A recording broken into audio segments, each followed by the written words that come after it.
Hello, everyone, and welcome to another exciting edition of the APF podcast series. Today, we have with us an APF member, an amazing member of our network, Ofovwe Aig-Imoukhuede. She is the co-founder and executive vice chair at Aig-Imoukuede Foundation. Welcome, Ofovwe. Thank you, Mosu. It's great to be here. Awesome. So it's always great, to have conversations with women that have an amazing track record, and you're one of those. You're a philanthropist, you're a lawyer, and a banker with over 30 years of experience working in the financial and nonprofit sectors. We're curious to know what inspired your change in career from banking to the social sector, and would also like to know how your professional journey has shaped your approach to philanthropy. Thank you, Mosu. That's a great question. And I don't think there is one answer that I can give that really speaks to my switch from banking to the social sector. I did enjoy my work in banking. I found it very fulfilling. But I would say that a tipping point in my perspective or my life view happened when I lost my younger brother suddenly when he was 29. And before then, I had really just been focused on building my career and climbing higher in the ranks and so forth. But when you have a shock like that, it does change your perspective. So something that happened after he passed away was my mother, my sisters, and we set up a foundation in his name called the Ofovwe Aig-Imoukhuede Foundation, which is focused on providing free educational, recreational, and social programs for underserved young people from low income homes. And I put a lot of myself into building that foundation. We created a youth center, and I used to spend a lot of time engaging with the young people, and it really opened my eyes to so much of the injustices, the deficiencies in the educational sector, the lack of incentives for teachers, the ineffectiveness of public servants, and so much that I hadn't really seen, because when you're in the private sector, you're in the banking sector, everything works the way it's supposed to. So, I'm a reader, I'm an avid reader. So I started to read and to investigate, what were the reasons behind these inefficiencies that I was seeing. And, that led me to undergoing a master's degree at the London School of Economics in development management, because I really wanted to understand the root causes of the all of the inefficiencies that I was seeing in the in the public sector, in the educational sector, and so forth.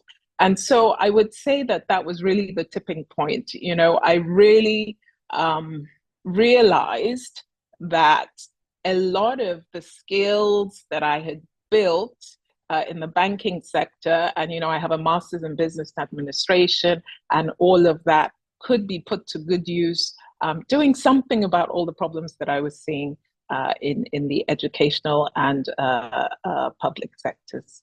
Yeah, so that's it in a nutshell.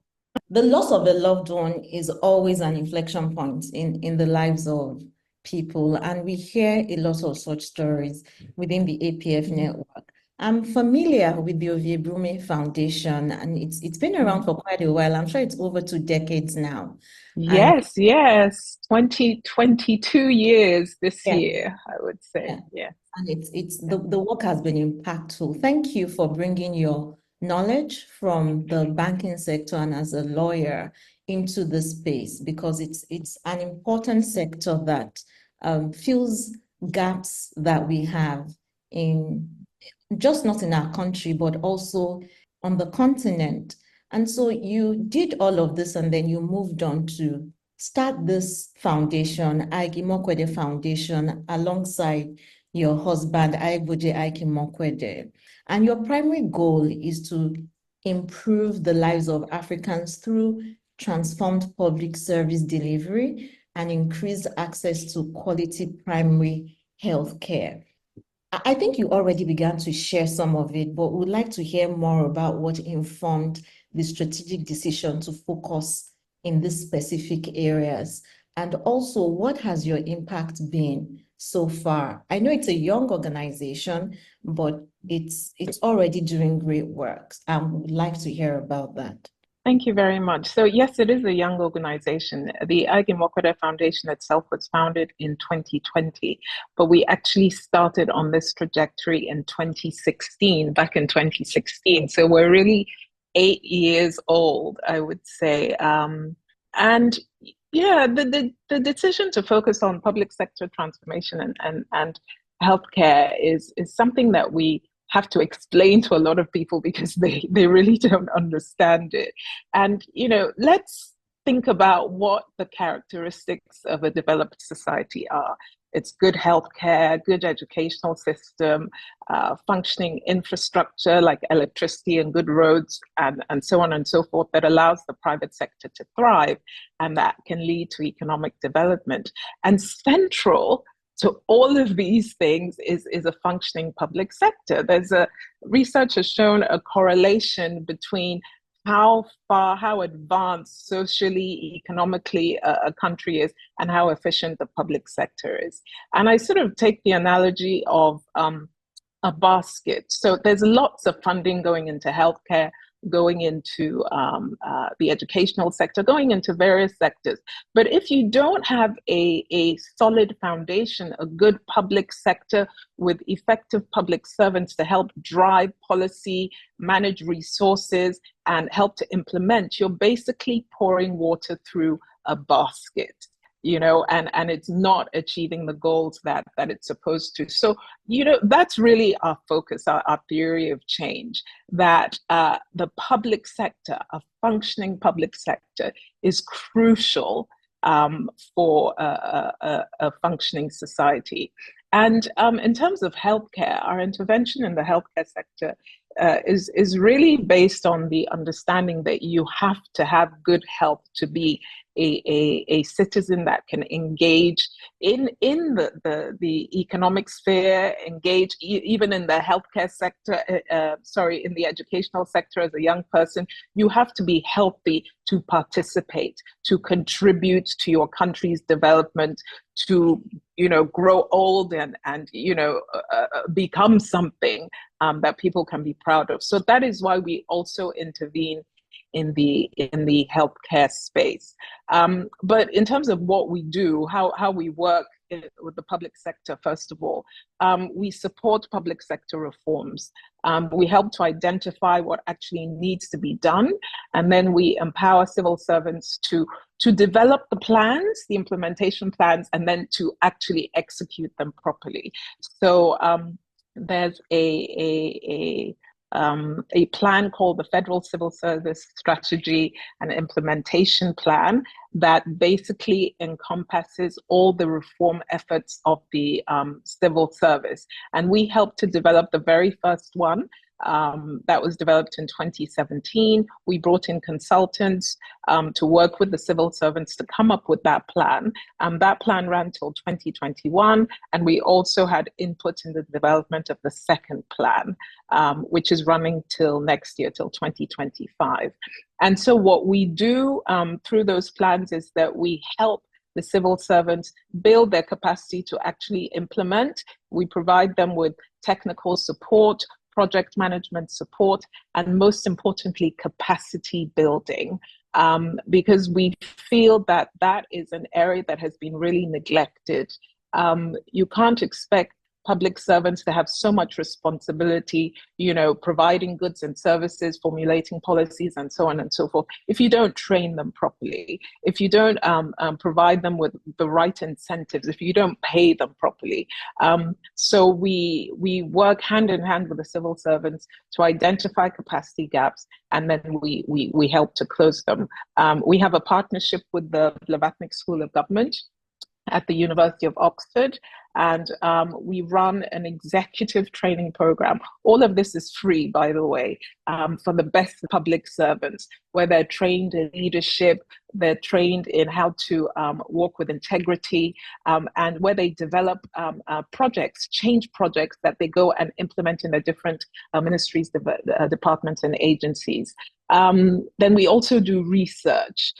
Because it's important that we avoid the pitfalls of previous reformers. So we carry out research to determine what went wrong in the past, and this allows us to adopt an evidence-based approach to our interventions and to provide the right kind of advice to the public servants we're working with. There's a big piece of research that we've been working on for a while that we're about to release at the end of this month, and we're actually having a national workshop where we're convening different stakeholders from the public sector, the private sector, civil society, and so forth, to discuss the findings of the research, which talk about the obstacles to successful reforms. And then, finally, we understand that it's a collective effort. There's no way that we as the Aig-Imoukuede Foundation just on our own can transform the public sector. So a big part of what we're doing is trying to get other people on board. We're trying to get everyone to recognize the importance of public sector reforms and how central its success is to the country's development. So that's public sector. But our intervention in the healthcare space is really more of a collaborative effort. We help to fund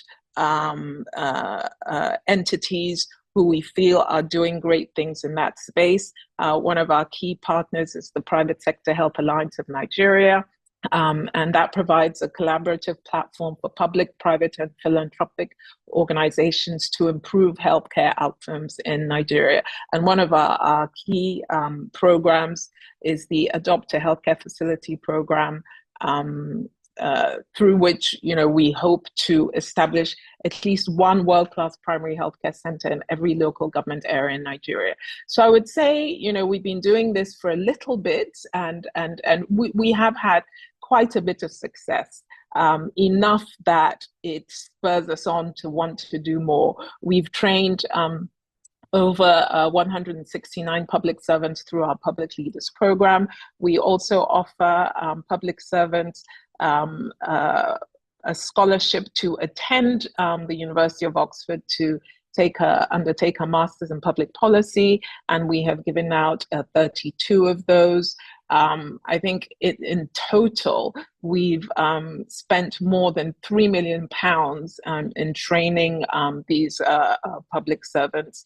We have committed 3 billion naira to improving access to quality primary healthcare through the Adopt a Healthcare Facility program.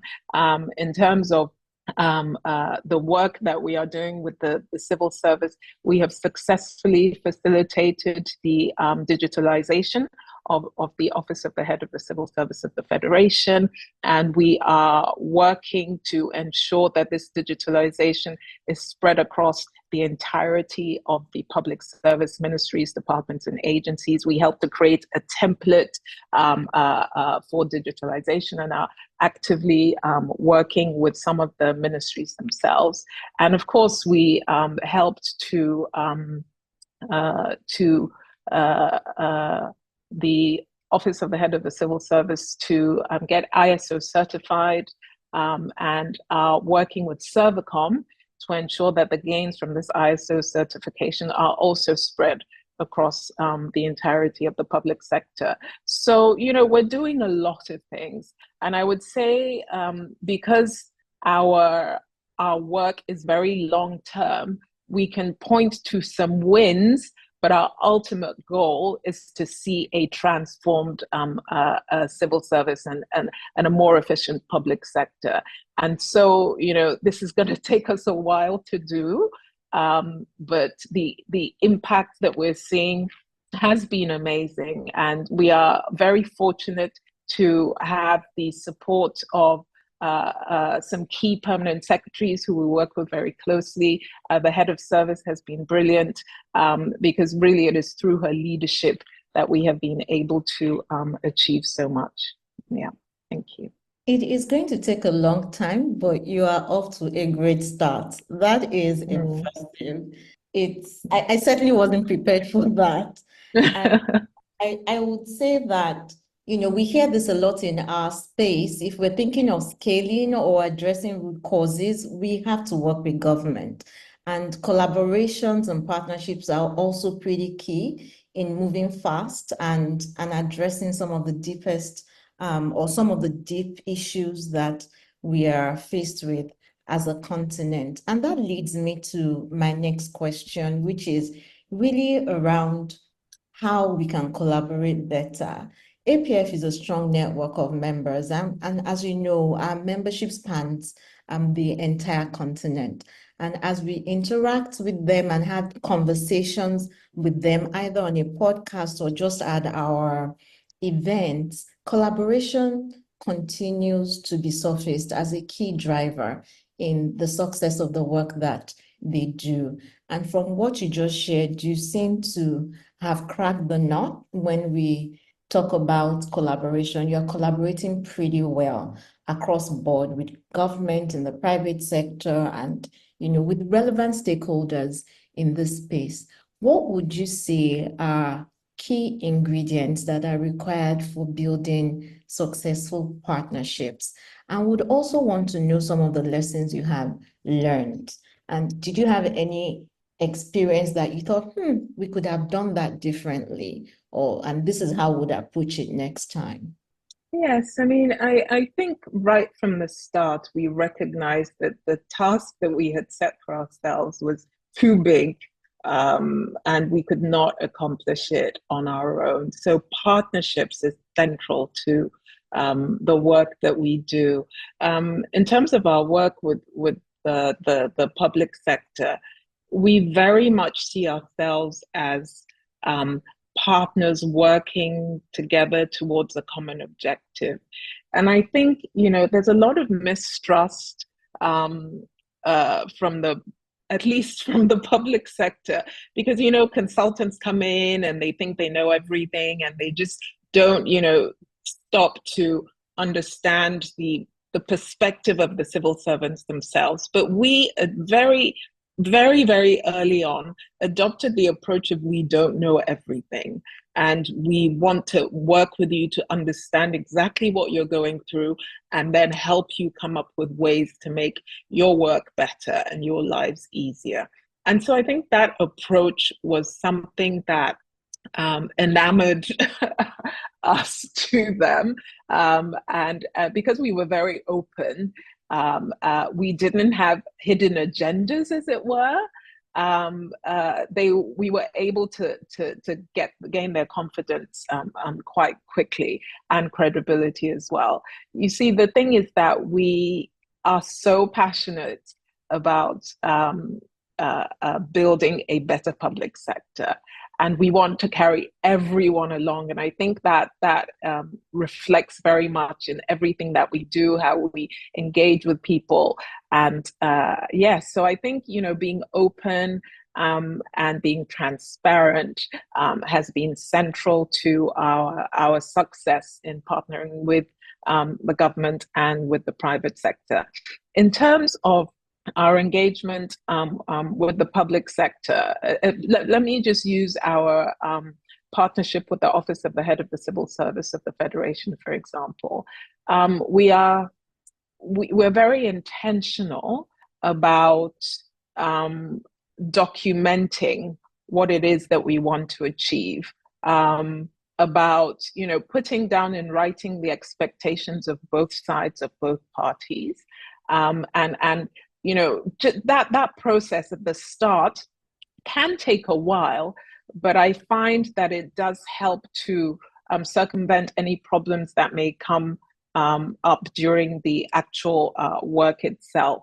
And so at first it would for each different project that we work on, we have to create this terms of reference, and that is really the big obstacle that we have to cross before we start the actual work. But it's very important because, you know, we understand that the civil servants themselves are quite bureaucratic. They like having things put in place in a certain way, and we lean into that as well. But what we do is we also give them some private sector efficiency, you know, project management skills, implementation skills, and so forth. So it's a yin yang sort of relationship. They teach us and we teach them. Frequent communication is also key to ensure that we stay on track, that there's no misunderstandings. So we have what we call steering committee meetings, bi-weekly meetings with the head of service, the key permanent secretaries and directors who are working on specific projects with us. And so, you know, having just those open lines of communication helps us a lot to keep things on track.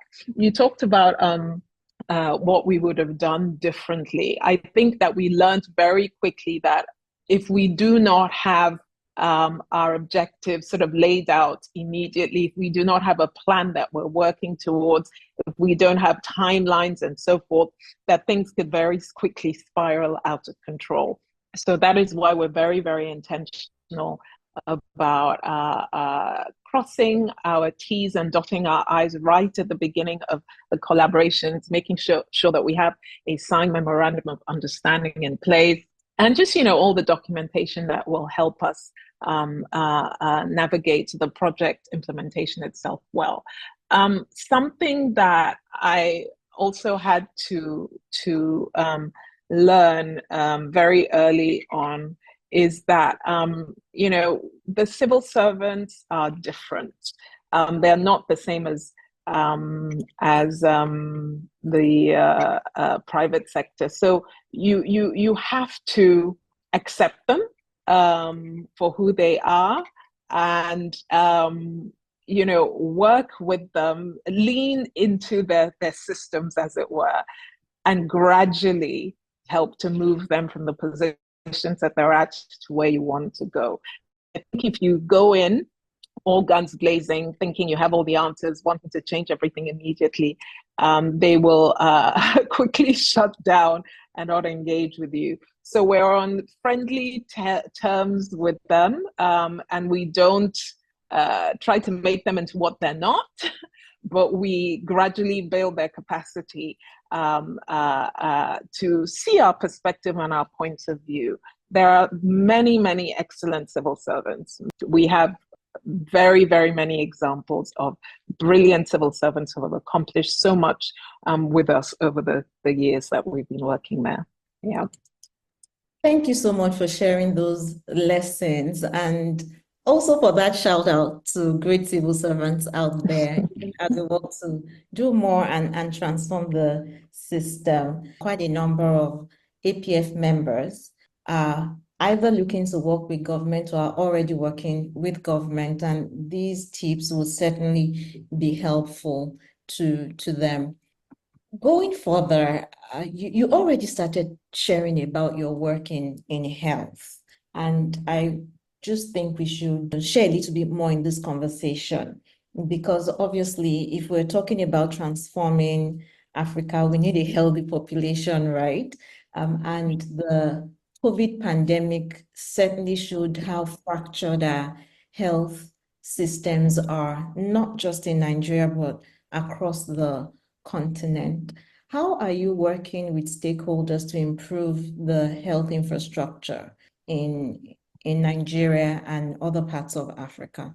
Yeah, so the healthcare space is massive. There's so much that needs to be done. I mean, if you just look at the statistics, they're dire. You know, the infant death rates, maternal death rates, life expectancy in Nigeria is so low. And I think that our approach really has been to try and tackle this at the primary healthcare level, because that is where the need is greatest. So our focus as an organization is improving access to primary healthcare. If you think that there are 30,000, 40,000 primary healthcare centers in the country, but only 20% of these are functioning, and functioning in inverted commas, because they don't have the right, first of all, they don't have the right healthcare professionals in place. They don't have the drugs. They don't have any of the equipment that they need. And so I think that is the first, the first and the primary thing that needs to be done, improving access at the grassroots level. Because when you address the needs at the primary healthcare level, a lot of the healthcare issues that most of the population faces, things like malaria and so forth, can be dealt with. Right now, what is happening is, because the primary healthcare centers are not functioning, people go with things that should be dealt with at the primary healthcare level to the secondary healthcare centers and the tertiary centers and things like that, which is why they're completely overburdened and not able to meet demand. So what we as an organization do, as I said, is we work with the Private Sector Health Alliance of Nigeria, really to focus on improving access at that primary healthcare level. As a foundation, we have adopted, through the Adopt a Healthcare Facility program, 23 primary healthcare centers in Nigeria, 18 of them in Edo State, and 5 will be adopted in other states across the country. And what we started with 4 primary healthcare centers. The first thing that we're doing is that we are rehabilitating the structures themselves to make sure that they're fit for purpose, that we can then get the equipment in, that we can get the healthcare professionals in, and the drugs and medical consumables. And we hope we're going to carry out the ribbon cutting ceremony for the first 4 sometime next month, and then open them to the citizens of the communities in which they're based before we move on to the others.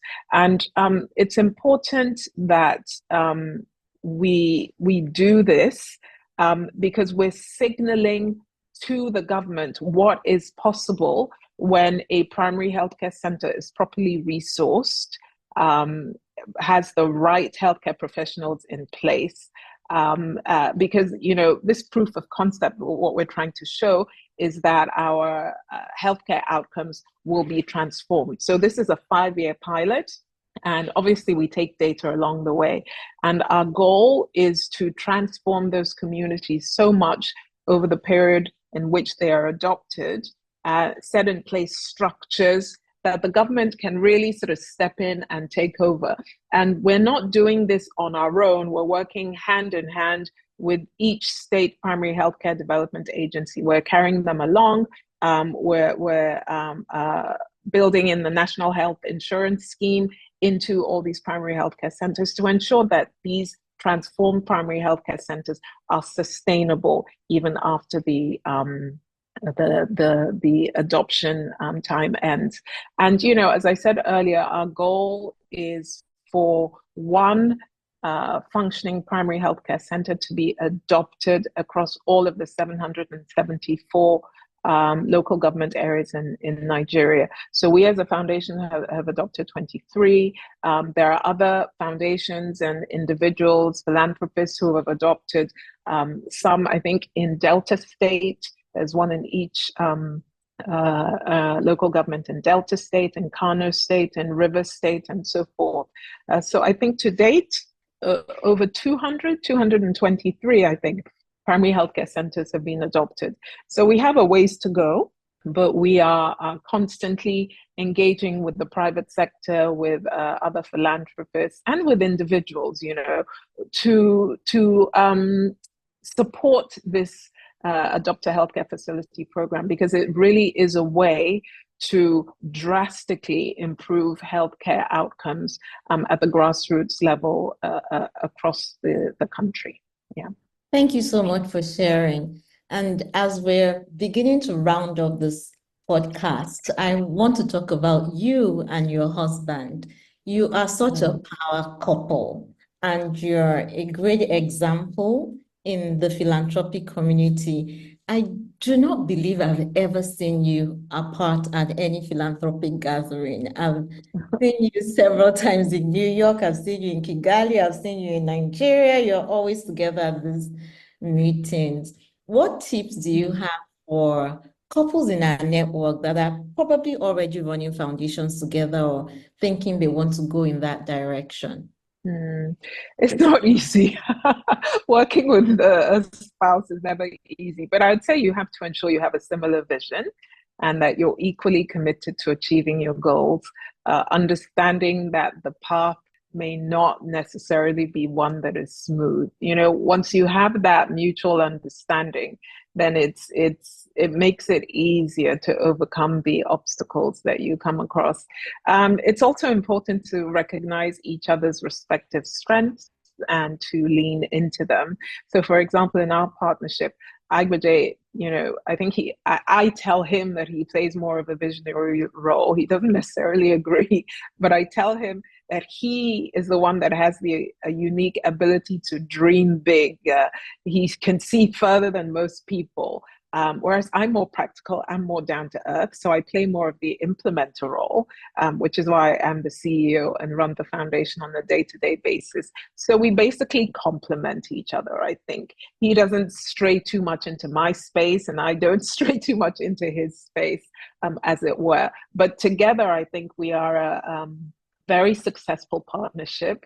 We brainstorm together. We have I would say, an innate ability to take our wins and to sort of gloss over our losses and not let them derail us too much. Because when you're dealing with big, unwieldy problems, it's very easy to get disheartened.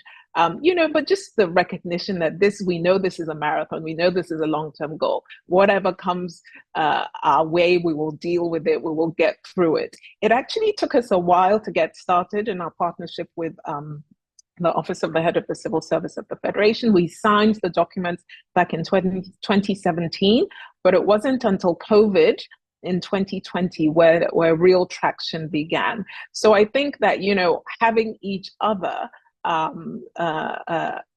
in the same position and understanding exactly what we're going through, but being able to reassure each other and comfort each other and say, we knew it wasn't going to be easy, but we will get there, is brilliant. So I really encourage other couples who are thinking about it to go into it, but just recognize that, especially when you're dealing in the African market, it's not going to be straightforward. It's not going to be easy, but together you can accomplish your goal. Yeah. Thank you so much. Complementing one another, balancing out your strengths and weaknesses definitely will make you stronger. This has been a very interesting conversation. Thank you for your time. It has been a pleasure. I really enjoyed it.